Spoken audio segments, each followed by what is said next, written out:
मध्यरात्री मातोश्रीवरून एक फोन जातो आणि मुंबई महापालिकेतील 4 महत्त्वाचे प्रस्ताव अचानक थांबतात।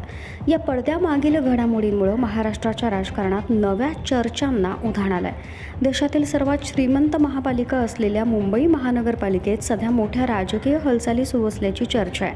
मुंबईतील मोक्याच्या जमिनी आणि महत्त्वाच्या प्रकल्पांशी संबंधित 4 मोठे प्रस्ताव तात्पुरते स्थगित करण्यात आल्यानं राजकीय वर्तुळात खळबळ उडाली आहे।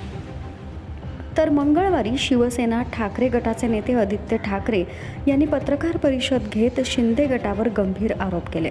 मुंबई महापालिकेच्या सुधारणा समितीच्या माध्यमातून मुंबईतील मोक्याच्या जागा आणि सेवा खासगी हातात देण्याचा प्रयत्न उपमुख्यमंत्री एकनाथ शिंदे यांच्याकडून सुरू असल्याचा आरोप केला।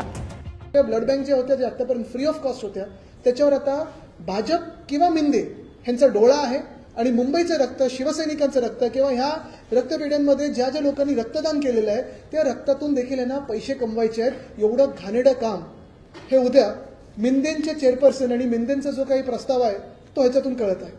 यानंतर मध्यरात्री मातोश्रीवरून मुख्यमंत्री देवेंद्र फडणवीस यांच्याशी संपर्क साधण्यात आला। ठाकरे गटाचे विश्वासू नेते मिलिंद नार्वेकर यांनी या प्रस्तावामधील कथित अनियमिततेची माहिती मुख्यमंत्र्यांपर्यंत पोहोचवली।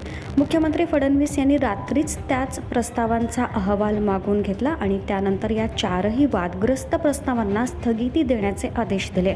या घडामोडींमुळे शिंदे गटात चांगलीच खळबळ उडाली आहे। ठाकरे आणि फडणवीस यांच्यातील पडद्यामागील समन्वयावर आता राजकीय वर्तुळात चर्चा रंगू लागली आहे। मला कुठेही कमीपणा नाही, मी जाऊन त्यांचे जाहीरपणे आभार मानेन त्यांना भेटून। आता प्रश्न एकच, मुंबई महापालिकेतील या पडद्यामागच्या राजकारणामुळे राज्यातील समीकरण बदलणार का? याकडे आता सर्वांचं लक्ष लागलंय।